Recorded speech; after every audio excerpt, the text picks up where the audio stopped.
আমি আসলে কোনো প্ল্যান প্রোগ্রাম করে করি নাই। আমি এটা কোনো আশ্রম করব, আমি এই জায়গাতে আসবো, আমি কোনোদিনও জানি না। আমরা ইনকাম সোর্স ভালো ছিল, স্বামী স্ত্রী চলতাম, আমাদের বাচ্চা হচ্ছিল না। আমাদের টেন্ডেন্সি ছিল অনেকের কাছে শুনছি যে বৃদ্ধ মানুষ ঘরে থাকলে না নাতিপুতি তাড়াতাড়ি আসে। তো আমাদের আত্মীয় স্বজনের মধ্যে যদি কাউরে আনতাম তখন যাওয়া যাবে, ঝামেলা হবে, মন কালাকালি হবে, বাড়ি চলে যাবে। তার জন্য করছি কি আমরা রাস্তা থেকে একজন বয়স্ক মানুষ আনছি। আসলে আমাদের উদ্দেশ্যটা ছিল আমাদের যেন বাচ্চা হয়, একটা বয়স্ক মানুষ ঘরে থাকলে নাতিপুতি তাড়াতাড়ি আসবে, এরকম একটা প্রবাদ আছে। তো রাস্তা তো কত মানুষ পুরে থাকে, আমি আগারগাঁও থেকে আসার সময় একটা অজ্ঞাত মানুষ তুলছি ভাই, এই তোলাটাই আমার জন্য আজকে কালো হয়ে দাঁড়াইছে। এবং উনি আসার পরে আমার ব্যবসা বাণিজ্যের সুফল হয়েছে। আমার ঘরে আমার দুইটা ছোট বাচ্চা, আপনি দেখলে মাথা খারাপ হয়ে যাবে, এত সুন্দর বাচ্চা। এরপরে জীবন পরে বাচ্চা হয়েছিল? হ্যাঁ হ্যাঁ, 14 দিনের মাথায় আমার আপনার ভাবি বল সুসংবাদ দিছে যে আমার ঘরের বাচ্চা বা আমি প্রেগনেন্ট। তো সেই জায়গা থেকে এবং আনার পর ওনাকে রাখতে পারছিলাম না, ওনার পায়ে একটা গ্যাংরিং ছিল।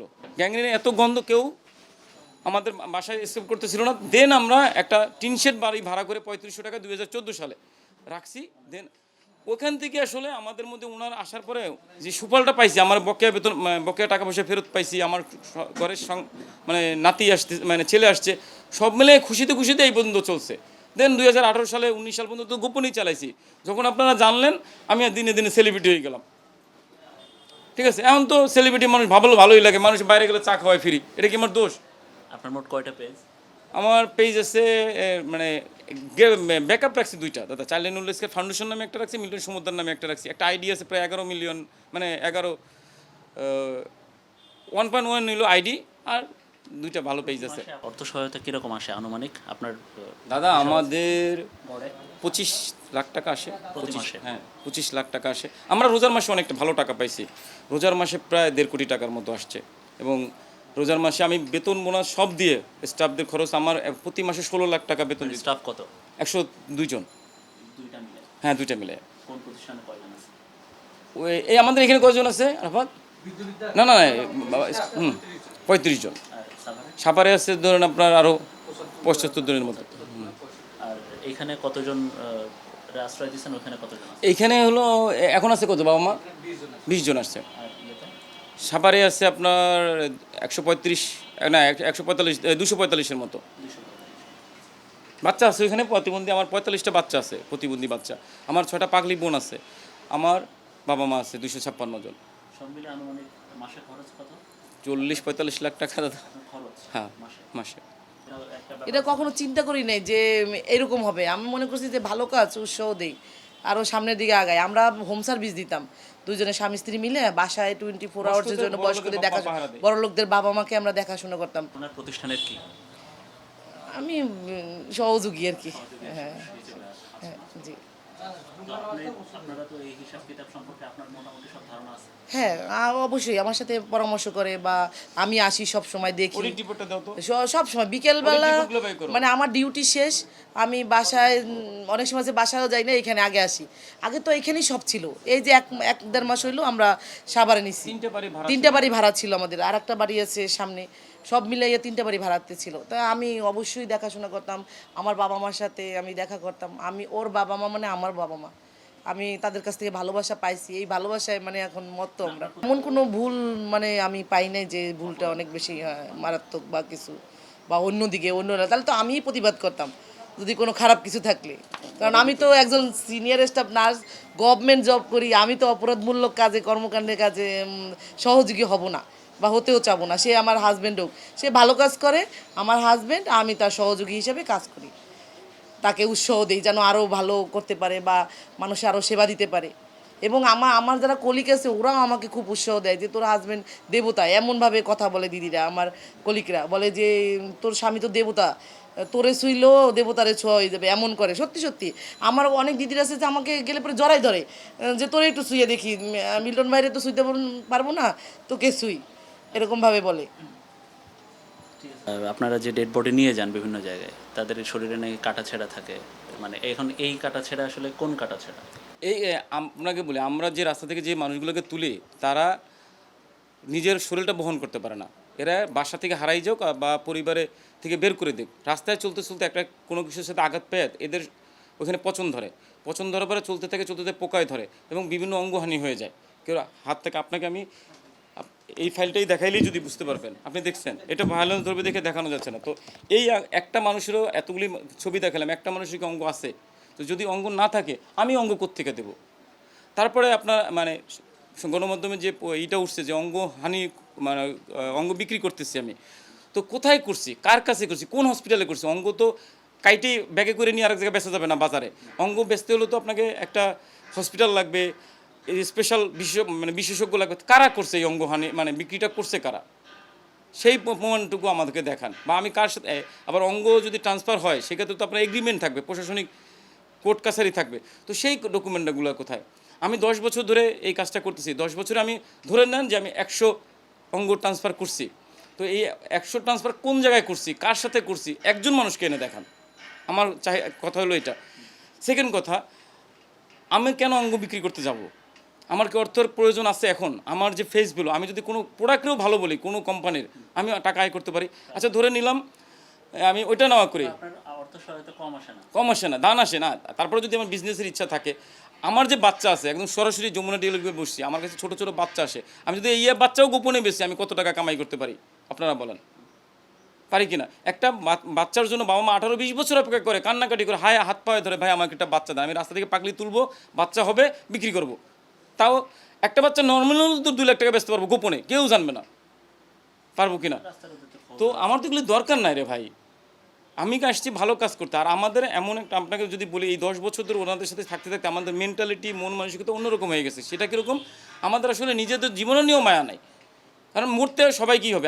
আমি প্রতিদিন 3 জন 4 জন 5 জন, এমনও দিন গেছে শীতে ডিসেম্বর অক্টোবরে যে 10 জনও মারা যায়, আমার 10 জনও মারা যায়। তো আমি মৃত্যুটা প্রতিদিন দেখি, প্রতিদিন কবরস্থানে যাই। আমার লোভ করে কি করব ভাই? আমারও তো মরতে হবে। এবং আমাদের মাথার মধ্যে আমার স্ত্রী যে এই পর্যন্ত কতজন দিয়েছেন, কবর দিয়েছেন? আমরা এই পর্যন্ত দাদা আমাদের রেজিস্টার হিসেবে আজকে যেটা দেখলাম প্রায় 700-র কাছাকাছি, 700-র কাছাকাছি আমরা মানে রেজিস্টার হিসাব পাইছি, যেগুলো মানে ডকুমেন্ট আছে আমাদের কাছে। তো এগুলি আমি আপনাকে বলি, রাস্তা থেকে তুলে আনছি, মারা গেছে। মৃত্যুটা আমাদের সবসময়, আবার কবরস্থ মানে আমাদের কাছে মারা গেছে। তাদেরকে হাসপাতালে নেন না? না, আমরা হাসপাতালে নেই না ভাই। আমরা আপনাদের এখানে এই সুযোগ সুবিধা আছে? না, ওরকম সুযোগ সুবিধা নেই। আমরা শুধু পরিচর্যা করি, আমরা কারো চিকিৎসা দেই না। কারণ আমরা স্বামী স্ত্রীর আয় দিয়ে শত শত মানুষের চিকিৎসা করো আইসিইউ। আর আমার যে বাবা মারা আছে সবাই আইসিইউ সাপোর্টের পেশেন্ট আছে।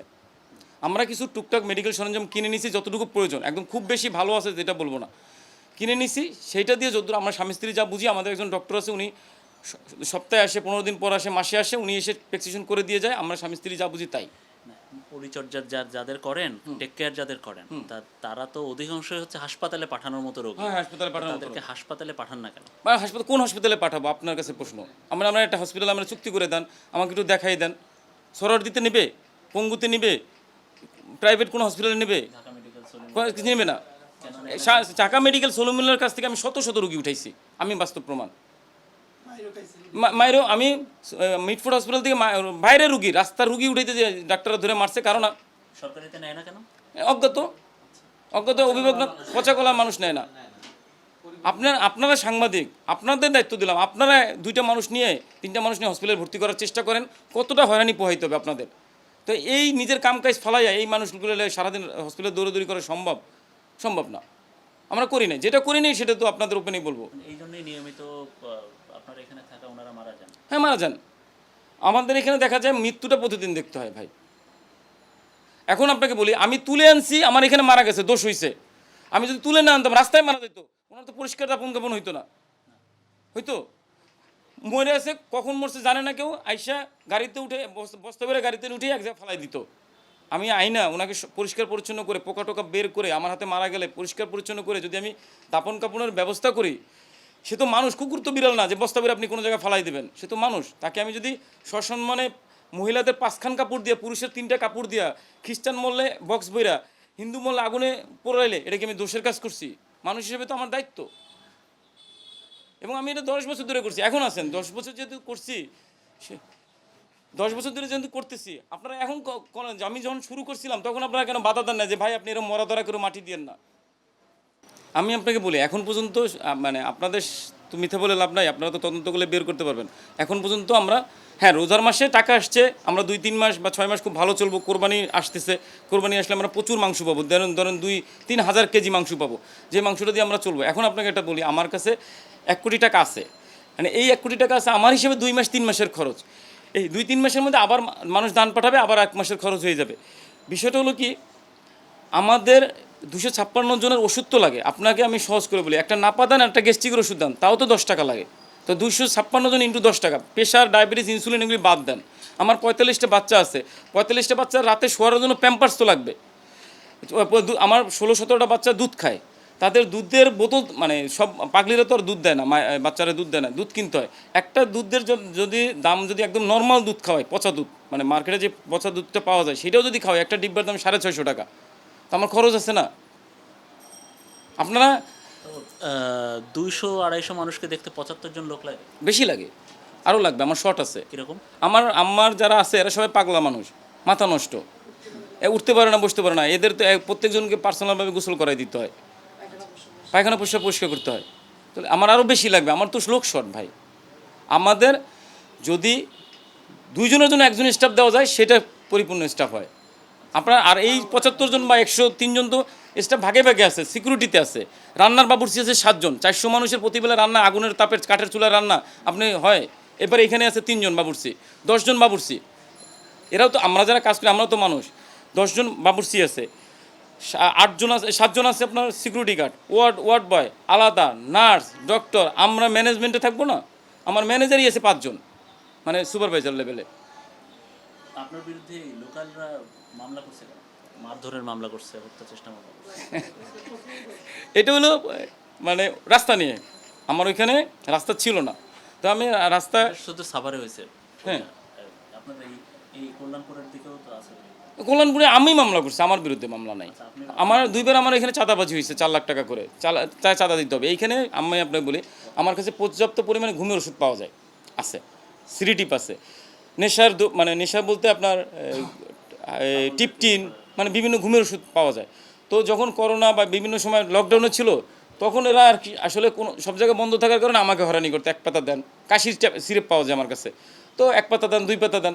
তো এইটা যখন দিতে না, তো ওষুধ দিবে না, তাহলে চাঁদা দিবি। উল্টা মার খেয়েছি আমরা মারছি সেই তথ্য না।